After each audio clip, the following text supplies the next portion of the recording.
It is a widely known and accepted fact that AEW at this stage in its lifespan has a plethora of talent available at its fingertips, a wealth of highly capable professional wrestlers that can main event Dynamite on a week-to-week basis, and they have it in abundance across all of its current men's division, from the world title picture to the TNT title and its tag team division as well. There's no secret that at the top of the card, there's any one of several professional wrestlers that can come in and give a fantastic pay-per-view match for a world title or for the TNT title, but one of AEW's less respected divisions when it comes to depth is the tag team division. Don't get me wrong, I'm not going to say that the division is overlooked or underrated. Most people that discuss the level of tag team wrestling across the world will quite rightfully give AEW their much-earned respect. However, when people discuss AEW's bloated roster, tag teams are definitely not one of the points I ever hear brought up. It's the same old argument of too many great singles wrestlers who don't have time or space to flourish among the field. This year particularly, AEW has made a visibly conscious effort to get more tag teams onto our TV screens in meaningful ways. For a while, I was actually frightened for the tag team division and questioned the direction Jungle Express were going to take that belt. Yes, I just called them Jungle Express. No, their name is not Jungle Express.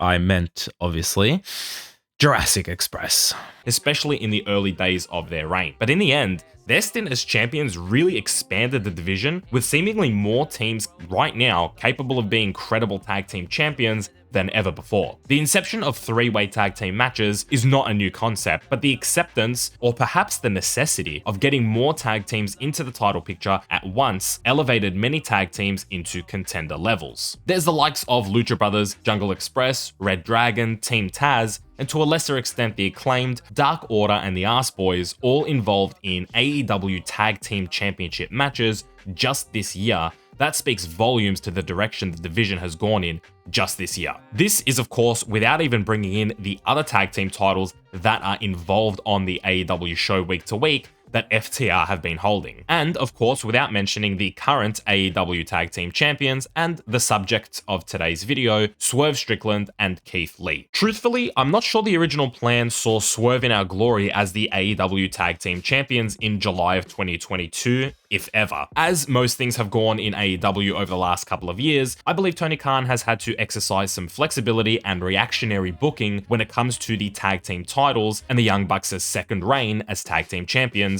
Admittedly, a really short title reign. The shortest for the AEW Tag Team Championships by far. Actually, while looking it up, I am shocked that FTR only had a 63-day reign. That's wild. I just thought I'd mention that. Surely, the initial plan for the Young Bucks' run was for the pair of them to defend at least against the Hardys in a singles match or a ladders match or a TLC-style match, and then do a couple of other things before they moved on to a winner-takes-all match against FTR, where all the belts would be on the line. Clearly, that didn't happen as the first step of that plan was put into jeopardy, but why they still won the tag team titles given the fact that the Hardys were well and truly not an option for their reign instead raises more questions than it answers. Similar to when Cody defeated Sammy Guevara for the TNT title, just to give it back to Sammy Guevara, the Young Bucks title reign seems not just transitional, but useless. Sure, the Young Bucks come out of it protected, as any three-way match loser comes out of a match, but the reign itself seems very weird. Why couldn't Swerve in our glory win the titles from Jurassic Express in their match at Double or Nothing? Question that I'm not sure I have an answer to, not one that justifies the reign, but the call to make Keith Lee and Swerve Strickland champions might have also been a very late call.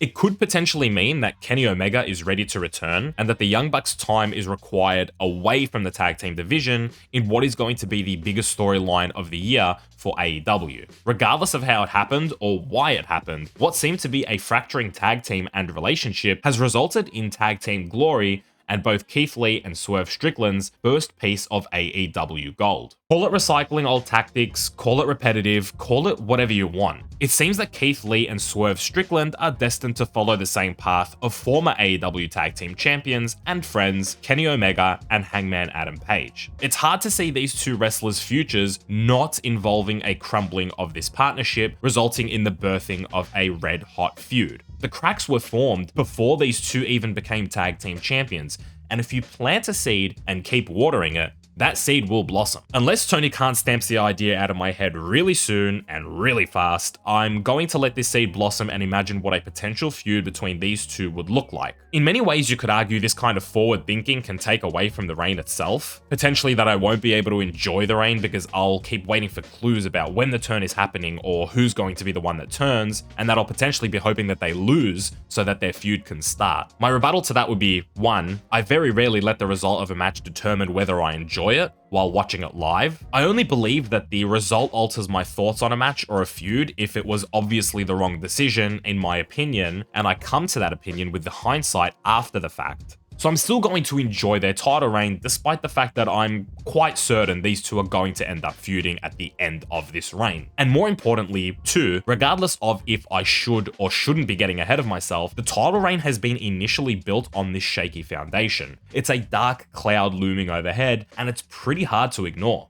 If anything, we're probably being led to view this tag team through that lens deliberately. I'd like to think that Swerve in Our Glory will hold the belts for a decent amount of time, perhaps a length similar to that of Jurassic Express, another team that just sort of fell into these world titles out of nowhere, but a team that had a very healthy 161-day reign as champions with several defenses. Although, if I had to put my money on it, I'd say they're going to carry these titles to at least All Out, which gives them a 50+ day reign, but I'm not sure they're going to hit 161. I can't see them going too much further than All Out, and potentially going into the end of the year, Keith Lee and Swerve Strickland should be feuding. There's the clear and obvious answer of having Swerve Strickland turn, Swerve to be the heel, and Keith Lee to be the face. The crowd reaction alone suggests that this should be the case. It's a really easy story to tell because it's a very relatable story. The jealous friend. That's what Swerve Strickland has been, really. There's no denying that Keith Lee gets more of a reaction. Swerve comes out first, Keith Lee's music plays all the way down to the aisle. For as much as AEW can deny it, Swerve has played second fiddle to Keith Lee this entire reign, kayfabe or otherwise. What I love about this is that it calls back on what I was saying just a couple of videos ago when I was discussing MJF and the blending of reality and work. It could be a very real possibility that Swerve in real life is unhappy with the way AEW has treated him. He has genuinely been in Keith Lee's shadow, and I mean, that's a pretty big shadow. But he has been used really to elevate or give Keith Lee a spot on the card. The story almost writes itself, Swerve being the jealous, bitter friend who believes that he's better than Keith Lee, that he's more talented than Keith Lee, that he should have had the spotlight on him, he should have been getting the push, and Keith Lee should have been used to elevate Swerve. That is a story that could be genuinely believable, that could even get leaked out, the way that the MJF rumors did, and Swerve could do interviews saying that that's how he genuinely feels about himself and Keith Lee. In terms of what the feud should actually bring in terms of matches, you could easily just do a one-off match between these two. I know feuds in AEW recently have tended to go 2, 3, or 4 matches, and I actually used to be a big advocate for this. I wish that AEW would do like an official best of 5 or best of 7 series between two wrestlers. The only issue with the way AEW has done it is that they haven't really announced there's going to be multiple matches prior to the feud. Like the feuds have just kept going and going. In my opinion, this should actually just be a one-off match. It should just be Keith Lee versus Swerve, standard match. It doesn't even have to be no DQ, just a standard match, determine who's better. Keith Lee probably wins that and moves on to the TNT title. That's what I could imagine coming out of this. I wouldn't want this feud to drag because it's already started. Technically, the seeds have already started, and similar to, I guess, like a Hangman Page versus a Kenny Omega. Kenny Omega won match 1 and went on to become world champion, only for Hangman to come back over a year later or about a year later and then beat Kenny Omega and make it 1-1 technically in the series, but have Hangman get his win back and the belt. You could do something similar but in mirror image, so Keith Lee wins the first one, goes on to win the TNT title, and Swerve is the one that slowly builds himself up and actually takes the belt off Keith Lee. That would certainly be something interesting. That gives him 2 matches to do, but you space it out about 6 to 9 months apart. Swerve rebuilds himself up as a genuine heel, or wherever you want to go with Swerve, and he eventually gets himself that TNT title as well, and maybe Keith Lee can move on to the world title picture at the end of it. At the end of the day, it's a bit too soon to be looking that far into the future, but it's very good to see that AEW once again is slowly reintroducing some of these long-term storytelling elements back into AEW television. We've got Christian versus Jungle Boy right now, and Swerve versus Keith Lee is going to fit right into that. I mean, this is going to be a storyline that goes on for a little while now, but it's going to evolve nice and slowly and not drag out at the same time. It's not going to be an Eddie Kingston versus Chris Jericho, which I can't believe we're still still feuding Eddie Kingston and Chris Jericho right now. This is going to be a nice slow build, a nice slow cook, and I'm very, very excited for this feud. This and the Christian versus Jungle Boy right now is the two things that I'm looking forward to most. Right now, I guess Keith Lee and Swerve don't interest me as much, but moving forward, I think going into the end of this year, these two could be the most interesting parts of AEW television. Let me know what you think of Swerve in Our Glory winning the Tag Team Championships. For me, the way I see it is this is an absolute launching pad for these two. They've been building and slowly working themselves in and getting familiar with the AEW crowd. Obviously, Tony Khan loves to slow play his new signings. They've both had probably, 6 months now to really introduce themselves into the AEW crowd. They are now Tag Team Champions, and this for me is the launching pad. The way we said it about Kenny Omega and Hangman, the way we would say it about TNT title for Darby Allin or for a Miro, whatever you want to say, this piece of gold here, or even a Jungle Boy, you could say with a tag team title, this piece of gold here for Keith Lee and Swerve, this is the launching pad. Leave a like on the video if you did enjoy it. I will see you in the comment section below. As you know, I respond to basically all of them. I hope you enjoyed today's video, and I hope you're having a good day. Stay stunning.